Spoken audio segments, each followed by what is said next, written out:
mereka kata nak bentuk jawatan kuasa yang daripada bukan Islam untuk menasihati Dewan Undangan Negeri. Ini adalah satu pandangan yang berbentuk kepala otak lah. Beberapa isu akan dibincangkan pada malam ini. Jadi kepada rakyat Malaysia semua, Assalamualaikum warahmatullahi wabarakatuh. Selamat malam, salam sejahtera kepada rakyat Malaysia dan juga orang-orang muda.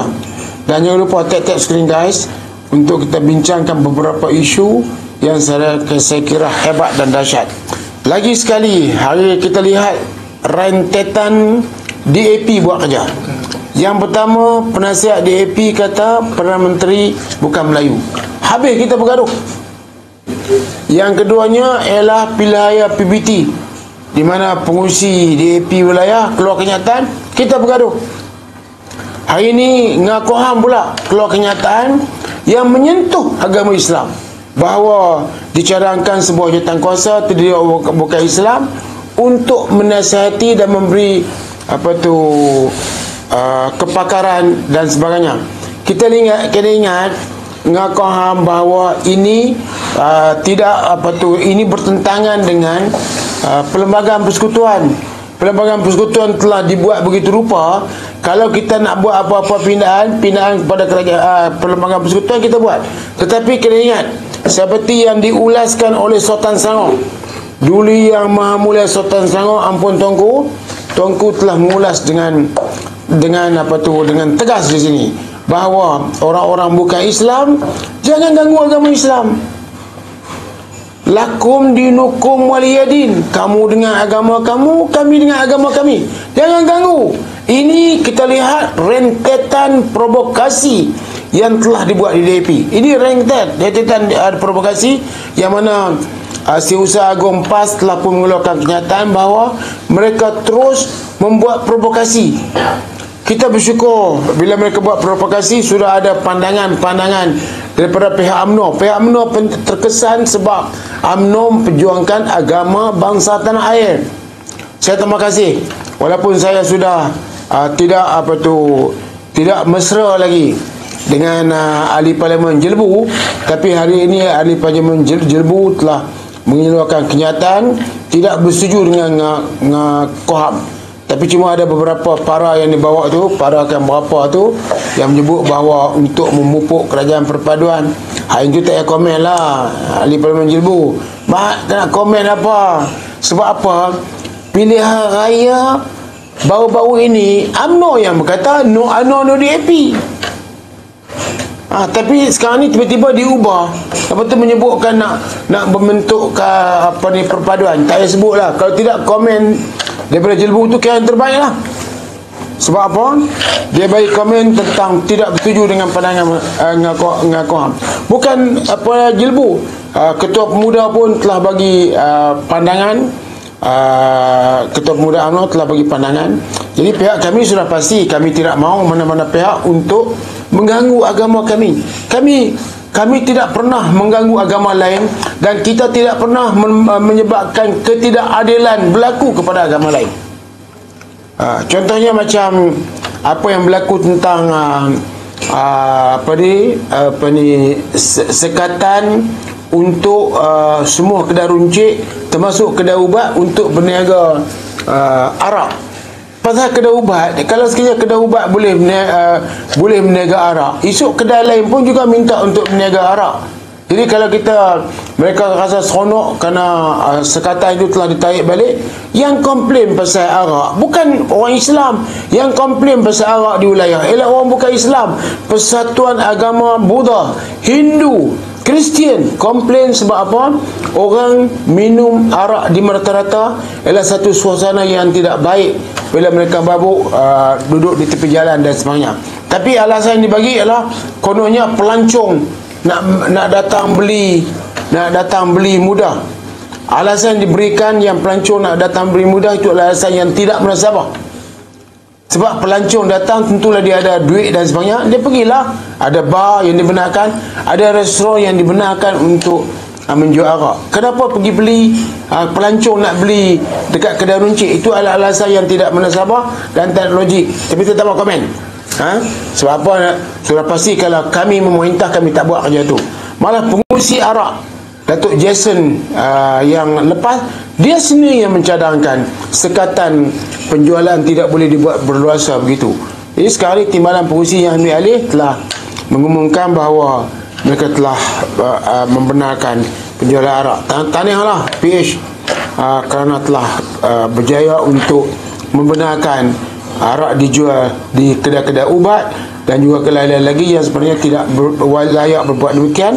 Sebab kalau mereka buat demikian, kedai lain juga akan minta untuk berbuat perkara yang sama. Sudah pasti yang akan protes ini nanti ialah orang-orang bukan Islam, termasuk NGO yang tidak bersetuju dengan penjualan arak secara berluasa. Okey, jadi sembari tentang agama Islam, setan provokasi yang dibuat oleh DAP, partner PH, apakah pihak mereka nak mendiamkan diri? Saya hari ini syukur saya berada di sekarang di Kota Baru. Saya pergi melawat Rantau Panjang dan berjumpa dengan Ketua Pemuda Amanah, berjumpa dan membuat rakaman video bersama. Alhamdulillah. Dan dia menyeru supaya semua pihak bagi bantuan, dan saya beritahu kepadanya ialah banjir di Kelantan sekarang ni dah hampir ke pengakhiran, tetapi menguruskan pasca banjir itu adalah cabaran. Sebab apa? Banjir berlaku mungkin dalam masa 3 atau 4 hari ataupun 5 hari, tetapi untuk mencuci rumah dia akan mengambil masa. Dan sekejap lagi saya ulas bahawa yang paling penting rakyat Malaysia.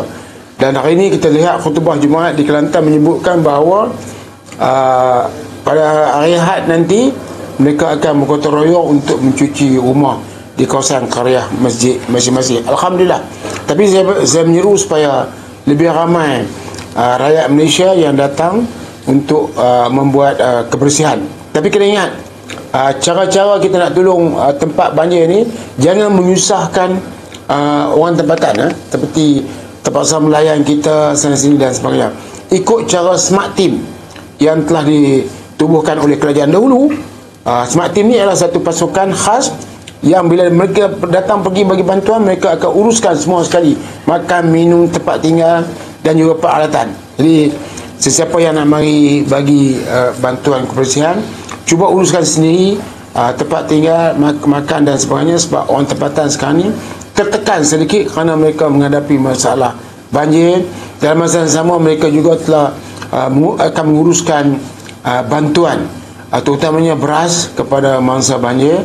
Dan besok Khidmat Malaysia akan melancarkan tabung di rumah Menteri Besar, dan insyaAllah saya sewajarnya pergi ke sana, tetapi kerana program akhir tahun di Parlimen Arau saya terpaksa balik, dan saya ada wakil saya untuk sama-sama memberi sumbangan bagi pihak Yayasan Ihtisas. Okey, sekarang ni saya terima kasih kerana sudah ada pandangan daripada pihak UMNO tu utamanya yang tidak bersetuju dengan perbuatan DAP. Tuan-tuan percayalah, DAP bukan saya nak tuduh lah, lepas ni akan ada satu-satu, termasuk yang sebelum ni mereka bagi komen tentang kerajaan perpaduan di Johor. Johor yang menang ialah BN dan mereka memerintah dengan majoriti yang besar. Apa lagi, perpaduan ni berlaku kerana mereka BN tak cukup, dengan itu kena minta tolong orang lain. Macam Negeri Sembilan. Negeri Sembilan ni kalau BN nak tubuh kerajaan, nak minta tolong UMNO, kami bertiba bila-bila masa kami ada 5 kursi, kita akan bagi pada UMNO dan mereka boleh merintah. Tapi mereka nak pilih PH, terpulang pada mereka. Tetapi itu bagi negeri yang tak cukup, maka dia buatlah kerajaan perpaduan campuran. Jadi bagi negeri yang dah cukup, tak perlu. Johor dah cukup. Saya setuju dengan Ketua Pemuda yang mengatakan bahawa tak perlu lagi kerajaan perpaduan di Johor, termasuk di Melaka. Tak perlu. Sebab BM merintah. Tapi sudah pasti pilihan akan datang, kami akan menawan kedua-dua negeri ini. Tapi pada masa sekarang ni saya setuju tentang pandangan daripada pihak UMNO bahawa mereka tak perlu untuk membuat kerajaan perpaduan. Tapi yang besarnya sekarang ni ialah mana ada komen daripada Presiden UMNO. Itu je. Dato' Syedan cakap lagi pasal UMNO. Nak cakap pasal apa lagi? Sebab apa? Parti tersebut yang masih menganggap bahawa mereka ni menonjol, yang tidak wajar mereka berbuat demikian. Sebab mereka sudah tidak mendapat sokongan rakyat. PMX dah umum bahawa UMNO kena turun ke Padang kerana sokongan rakyat kepada UMNO telah menurun. Contohnya macam Perlis. Perlis tidak ada lagi UMNO yang menang kursi di Polis. Yang ada ialah 14 PN dan 1 PKR. Sepatutnya yang menjadi pembangkang di Perlis itu ialah PKR. Tapi kadang-kadang UMNO nampak melebih. Mereka nak jadi penyeras kemas lah. Sepatutnya bagi kat PKR lah. PKR yang pembangkang. UMNO tidak ada kursi. Cuma dalam pemikiran mereka bahawa mungkin mereka akan ada kursi. Yang saya rasa itu bukan caranya untuk mereka nak ambil kursi. Bukanlah saya tak akan ajar mereka lah nak ambil kursi. Tapi cara nak ambil kursi ni cara mari ramai-ramai makan kenduri, tak ada kesannya. Orang nak tengok adalah UMNO pusat tu ke arah mana dia nak pergi. Ini macam contoh apa ni provokasi yang telah dibuat di AP. Dia pernah dengar Presiden kata apa? Yang mereka dengar ialah Ketua Pemuda cakap, Ahli Parlimen cakap, tapi mana Presiden? Presiden UMNO, dia kena bagi komen lah. Saya percaya yang patut buat perubahan besar ni adalah Presiden. Inilah masanya. Malah UMNO boleh menjadi peneraju kepada satu perpaduan yang hebat dan dahsyat. Tapi tak duk kira nak pembetul DAP. Lepas tu akan katalah kita akan jaga hubungan DAP. Jaga apa? DAP tak pernah kata apa nak buat jaga hubungan dengan UMNO. Apalah yang UMNO lebih-lebih untuk kita nak kawan DAP, nak jaga hubungan. DAP tak kisah. Kalau dia kisah, kenapa dia keluarkan kenyataan yang boleh mengguriskan hati UMNO? Dia tak peduli. Dia kata penasihat DAP kata Perdana Menteri bukan Melayu, bergaduh kita. Kemudian pilihan raya PPT, bergaduh kita. Dia bukan nak campakkan idea sejauh mana rakyat menyokong pandangan mereka. Hari ini ialah mereka kata nak bentuk jawatan kuasa yang daripada bukan Islam untuk menasihati Dewan Undangan Negeri. Ini adalah satu pandangan yang berbentuk kepala otak lah. Kan? Ini kan jangan campur. Ini hal agama kami. Bukan kalau lah saya tak tahu, tapi puak-puak lain tak tahulah. Tapi ini tak patut dibuat. Ini adalah satu perbuatan yang tidak patut. Dan saya bersyukur alhamdulillah kerana kawan-kawan banyak yang menentang, termasuklah Duli Yang Maha Mulia Sultan Selangor yang telah bagi pandangan. Saya percaya semua pihak lah, saya tak mahu kata apa pulang pada masing-masing. Semua pihak patut bagi tahu kepada semua pihak di Malaysia ni, jangan ganggu agama-agama masing-masing. Agama Islam ni agama Islam, termaktub dalam perlembagaan. Nak apa lagi Lepas banyak yang depa tanya soalan apa jadi di Dubai. Apa jadi di Dubai? Tadi Ketua Pemuda Amanah tanya soalan saya, apa jadi pada Dubai? Oranglah nanti saya cakap ni. Jadi saya nak beritahu kepada semua orang, saya tak tahu. Saya ialah wakil rakyat Marhain. Saya tidak pergi ke mana, saya hanya melawat kawasan banjir dan sebagainya sebagai pengurusi Lajnah Parlimen. Saya melawat semua tempat-tempat begini Tapi ada juga soalan daripada Ketua Pemuda tadi, apa yang berlaku di Dubai? Saya tak tahu. Dia kata apakah banyak orang pergi ke Dubai ni untuk menukar kerajaan? Pun saya tak tahu. Kalau saya tahu, saya cerita. Dan bagi saya sekarang ni ialah semua pihak bagi perhatian kepada masalah hidup. Saya pula sekarang ni melihat masalah banjir. Dan lepas itu kita yang paling penting ialah perhubungan kita dengan rakyat. Yang semalam ni ada ceramah perdana di Kota Baru ni, saya tak sempat sampai, yang dibuat oleh Ustaz Idrus dan juga Ustaz Somad. Soalan lagi tentang Dubai saya dah jawab tadi.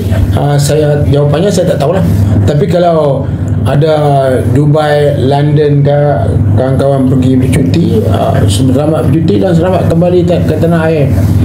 Tapi kalau ada usaha untuk menjatuhkan kerajaan, kenapa jatuh di Dubai, dekat sini, dekat Malaysia lah. So, saya tak tahulah. Tapi heran juga orang pandai lebih tahu. Patutnya saya yang patut lebih tahu, tapi saya tak tahu. Seorang doktor. Komen Zaidul. doktor tu dah beberapa kali masuk social media untuk minta maaf kepada Ustaz Azhar Idrus. Dia jumpa Ustaz Azhar Idrus lah. Lepas tu minta maaf kepada terbuka. Sebab kesalahan yang dibuatnya bukan saja Ustaz Idrus, tapi melibatkan publik. Patutnya doktor ni, kerja doktor lah. Kerja doktor tu dah mulia dah. Kerja antara pekerja yang mulia ni, cikgu, doktor, cukup mulia. Kan? Dapat pahala tak berhenti. Kalau dia buat kerja niat kerana Allah, dapat pahala. Walaupun private klinik, dia tu dah mulia, cukup mulia. Jadi doktor cukup mulia. Tapi kalau buka mulut cakap macam orang yang